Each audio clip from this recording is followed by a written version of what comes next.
The Colorado offense, I don't think a lot of you guys are ready for how good Coach Prime's offense is going to be in his first season at Colorado. People keep saying, man, Shedeur Sanders, he's unproven. He probably won't be all that great. Majority of the times, when you have a quarterback that dominates in the FCS and they transfer to a Division I school, they end up being pretty good. Prime example, Cameron Ward, starting quarterback for Washington State. Last season, he was really good. He transferred from Incarnate World. So if he can end up transferring from a school like Incarnate World and ball out for Washington State, there's no reason why Shedeur Sanders shouldn't be able to do the same. He was balling out for Jackson State. I don't care what level of football you're playing at in college athletics if you're able to put up the kind of numbers that Shedeur is able to put up at Jackson State. Jackson State, I'm not saying that they played the best competition, but you can't say what he did wasn't impressive. He had 40 touchdowns and 6 interceptions last season at Jackson State. And he's going to the Pac-12 in the conference where nobody really played a lot of defense last season. Outside of Oregon State and Washington State and Utah, nobody in this conference really had a phenomenal defense. USC didn't have a defense. Washington didn't have a defense. UCLA didn't have a defense. Oregon didn't have a defense.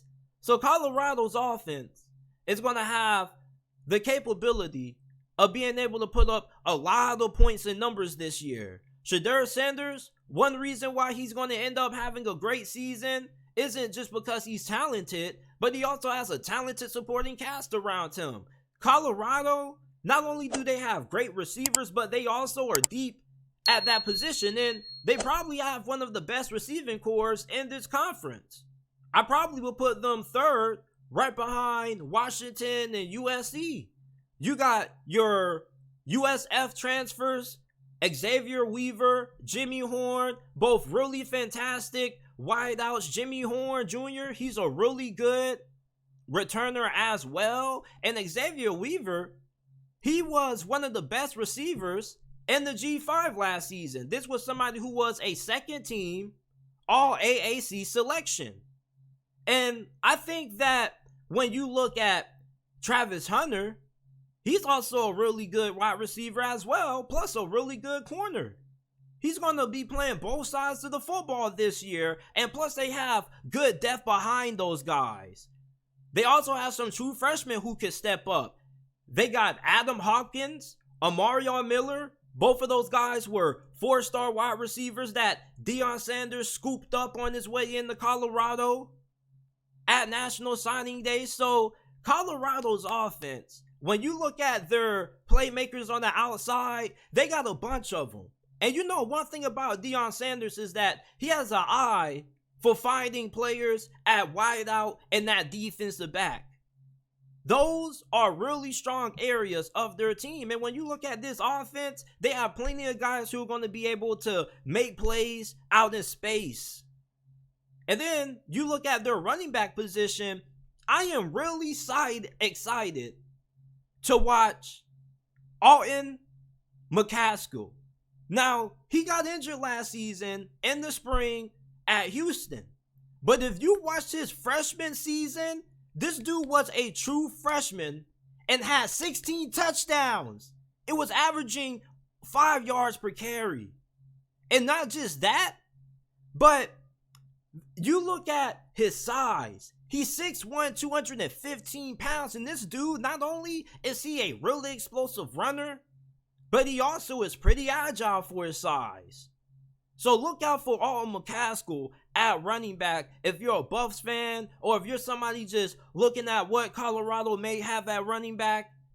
Because Alton McCaskill, this dude is really good. Really good. And then you got a really good true freshman and Dylan Edwards. Now, he's undersized. He's only like 5'8", 5'9", but he has a really similar skill set to a Deuce Vaughn And everybody should know how good Deuce Vaughn was at Kansas State. So look out for Deuce Vaughn 2.0 and Dylan Edwards. So when you look at what Colorado has offensively, I mean, this should be one of the best offenses in the Pac-12. Oh, JT, you overlooking the offensive line. Their offensive line is small. Why do people keep saying that Colorado's offensive line is small? Come on now, They dog. do not have a small offensive line. Come on, man. Their offensive line, for it to be small, has a lot of guys who are over 300 plus. What is your definition of a small offensive line? Because they got a JUCO transfer named Isaiah Jada, who's 6'6", 310 pounds. He was the 6th best JUCO offensive tackle coming out last year. And then you got left guard Tyler Brown, who started all 13 games for Coach Prime last year at Jackson State. This dude is 6'3", 320 pounds at guard. Savion Washington, who follows his offensive coordinator from Kent State, is 6'8", 320 pounds. So you telling me that these guys are small? 6'8", 320 is small to you? 6'6", 310 is small to you? Colorado's offensive line is not lacking in size, and it's not like there are a lot of teams in the Pac-12 that have great defensive lines. Washington, Oregon, those guys were not really all that good up front last year. Those teams are coming into this season with question marks with how good their pass rush is going to be this year. So Colorado's offensive line should be fine in terms of how their offensive line is going to be able to play. This offense is not lacking in talent. Coach Prime has an eye for playmakers. They call him Prime Time for a reason, man. And he got a really good offensive coordinator. Sean Lewis previously was the head coach at Kent State. Kent State nearly beat Georgia last season. Kirby Smart gave Sean Lewis a little bit of props. Had Kent State ready to play in that game. And then the 2 years prior to last season, he had two of college football's best offenses. In 2020, they had the number one offense in college football. They were averaging 600 yards per game. And then they were averaging nearly 50 points per game that season. And then a year after, they were 8th in yards per game and they were averaging 30 points per game.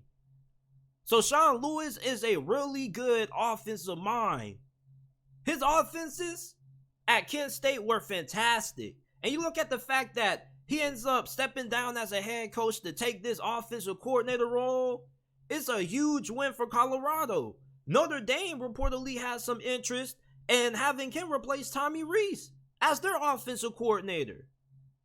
He has a really good eye for offense. So this is a really good staff that Coach Prime has. You got a really talented group of wide receivers. You got Alton McCaskill at running back. Y'all better go do y'all research on Alton McCaskill. That dude is 6'1", 215 pounds. As a true freshman, 16 rushing touchdowns, over 5 yards per carry at Houston. This dude is a monster, and hopefully he comes back fully healthy from that ACL injury. Shedeur Sanders, I've talked to a couple of people. They feel like he could end up being a quarterback that could potentially be drafted in day 2 of the NFL draft next year. And if he ends up having a really good season, potentially a first-round pick, he has a really good arm, he's really athletic, and he does have more mobility than what a lot of people think. You look at the rushing numbers, and the rushing numbers don't pop out to you like, oh, like, he can't really run like that. Like, he has some wheels. He just doesn't really choose to run like that. He's more somebody who rather beat you from within the pocket, but he can extend plays as well. Y'all sleeping on Shedeur. Most quarterbacks that are really successful in the FCS and transfer to a Division I program, regardless if it's G5 or Power 5, most of the times they end up succeeding. Let me give you a throwback name. Vernon Adams. Remember that one? Washington State, when they had upset Oregon State years ago when they were ranked. he transferred to Oregon, he was pretty solid. Now, he wasn't great, but he was pretty solid. So when you look at Shedeur Sanders putting up the kind of numbers that he did at Jackson State, I don't think there's any reason why he should struggle. And he has a really good group of receivers around him. I think Shedeur Sanders is going to be one of the best quarterbacks in the Pac-12 this year.